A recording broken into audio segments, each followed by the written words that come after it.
When my boss said I wasn't leadership material, I nodded, packed my things, and left quietly. 2 days later, after my resignation hit the boardroom, my phone lit up with 67 missed calls. The sky outside Elaine's office was the kind of pale, washed-out gray that always felt like a warning, a sky that said something is about to break.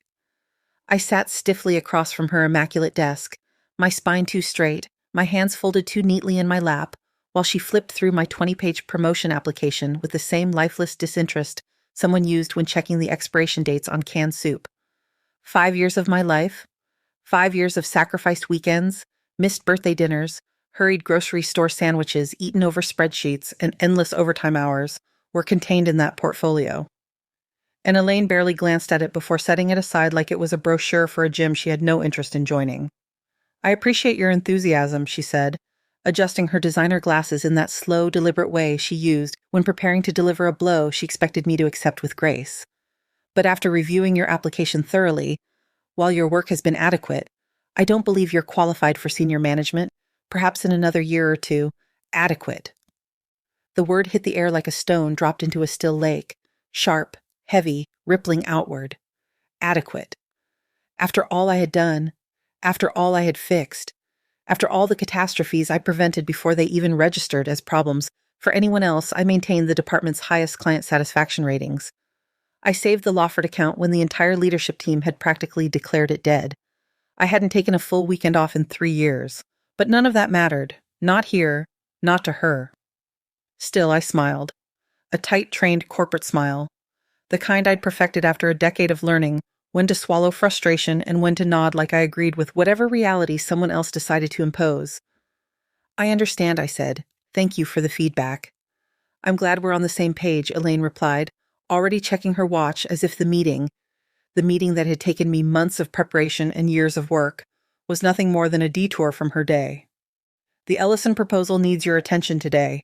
They've requested additional metrics, and that was that." I gathered my things while she typed an email. Already forgetting every word we had exchanged, I walked past the corner office that should have been mine, the one with the glass door, the soft rug, and the window overlooking the skyline, the place where my name should have been engraved in polished steel, then into the elevator, down into the cold parking garage, into my car, where I finally let myself exhale. The woman looking back at me in the rearview mirror wasn't sad. She wasn't even angry. She looked calculating. And in that stale parking lot, with fluorescent lights humming overhead, I made 2 decisions that would change everything. I would cancel my upcoming vacation. 2, I would stop writing my daily operational guides. The invisible support beam that held the company together was about to quietly step aside. You might wonder why so many people remain stuck in jobs where they're undervalued, why they endure it, why they stay quiet, why they keep carrying entire departments on their backs. If any part of my story echoes something in your own life, make sure to like and subscribe. I share a new career strategy every week, strategies that might change the way you navigate your professional world. But for now, let me take you back to what happened after that meeting, the moment my entire career shifted. My name is Amelia Carlton, and until that day, I was the most reliable employee at Meridian Solutions, not the most visible, not the highest paid, but the one who made everything work, the one who turned chaos into order, the one whose work disappeared seamlessly because I ensured nothing ever went wrong. Growing up with 4 younger siblings teaches you things. Teaches you how to anticipate disasters, how to solve problems nobody else even sees, how to keep the ship stable while everyone else dances on deck, unaware of the storms you're holding back. That instinct transferred perfectly into corporate life. When I joined Meridian 5 years earlier, the department had been a burning wreck. The previous team lead left abruptly, taking all documentation, all procedures, all passwords with them. They vanished like a magician in the middle of a show, leaving nothing but smoke behind. I had spent months rebuilding the entire system. Late nights alone in the office, reverse engineering broken workflows, piecing together half-finished spreadsheets, reconstructing client histories like an archaeologist deciphering ancient ruins. I created detailed guides for every process, color-coded, indexed, annotated, not because someone asked, but because nobody else could. Elaine never learned them. Why would she? Everything ran perfectly as long as I was there. You're a natural problem solver, she used to say during performance reviews, handing me a modest raise that didn't begin to match the weight I carried. And then came the Ellison contract, the crown jewel of our department, a multi-million-dollar client, a relationship I had built from nothing. I stayed late to match their overseas time zone. I learned their industry inside out. I created their implementation roadmap with surgical precision. Elaine attended 3 meetings. Total, 3. Most of them only to smile, nod, and claim credit. The morning after the rejected promotion, something changed. A click inside me, soft but decisive. I arrived at 9 a.m., not a minute earlier. I drafted no briefing notes. I answered only the emails addressed directly to me. I ignored the fires that weren't mine to put out. By lunchtime, confusion had already spread like fog across the office. Peter from accounts hovered beside my desk. Amelia, the Lawford scheduling conflict. Did you see the thread? Yes. He hesitated. Well, can you fix it like you usually do? It's under procurement scope, I replied. I forwarded it to Diane. His eyebrows shot up. But you always handle these things.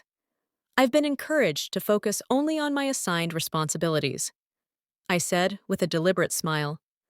I'm trying to demonstrate that I understand my proper place. He walked away, stunned. At 5 p.m. sharp, I packed my things and left. No overtime, no hidden work, no extra mile. That evening, I canceled my cabin reservation, my first real vacation in years, and turned off notifications. Then I baked cookies with my 10-year-old daughter, Elena, who looked up at me with a kind of quiet joy I hadn't seen in too long. Mom, why are you home early? She asked. Because my time is valuable, I told her, brushing a curl behind her ear, and I want to spend more of it with you. Her smile, pure, uncomplicated, felt like oxygen.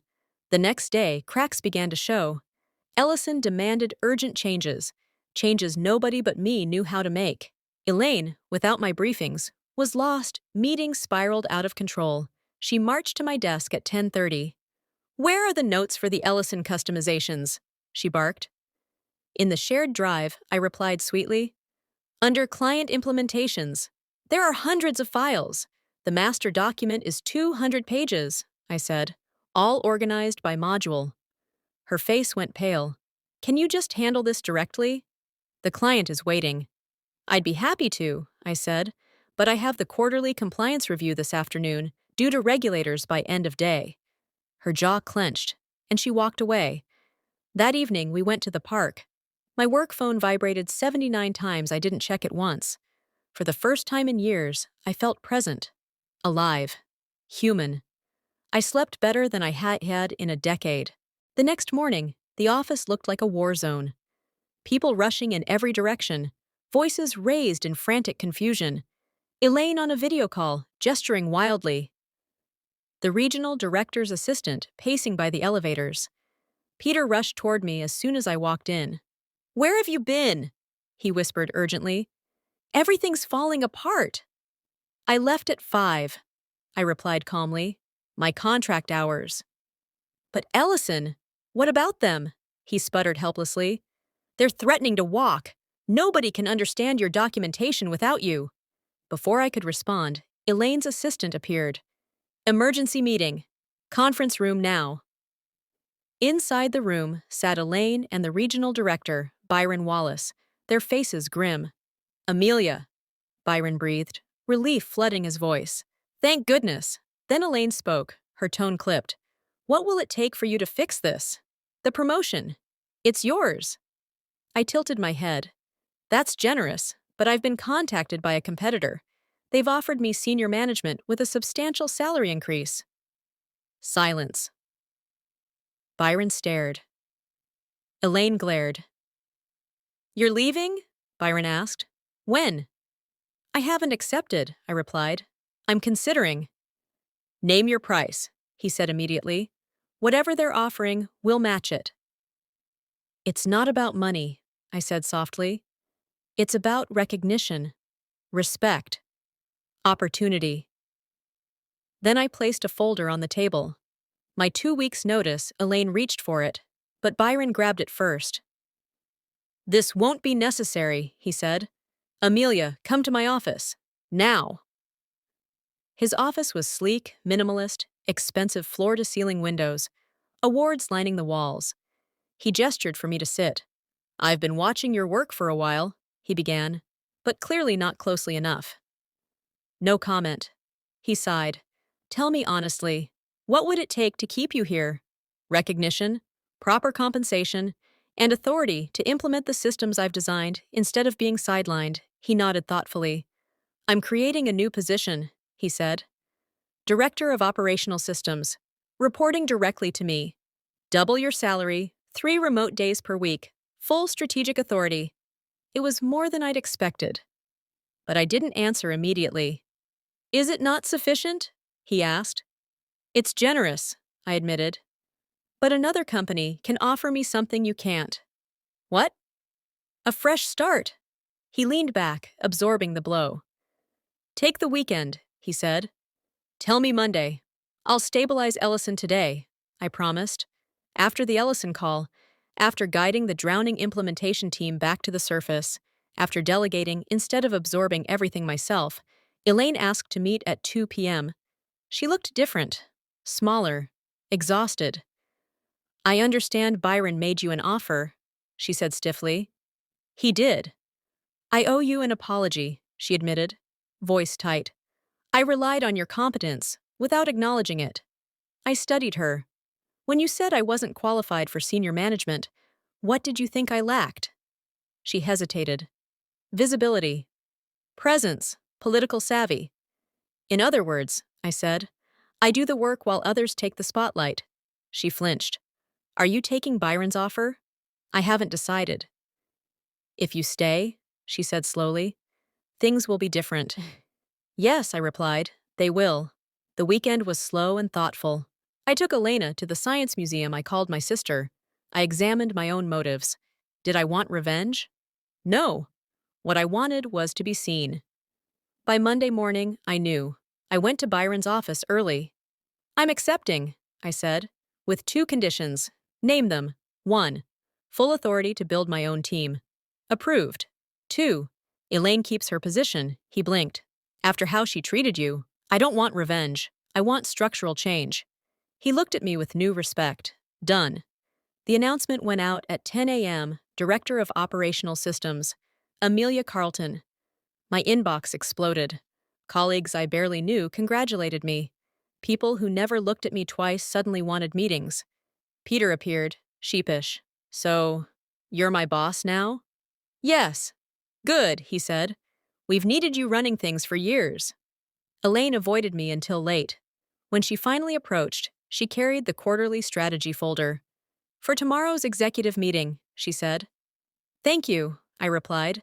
She turned, then paused. "For what it's worth, I didn't deny your promotion because I thought you weren't capable. I denied it because I couldn't afford to lose you."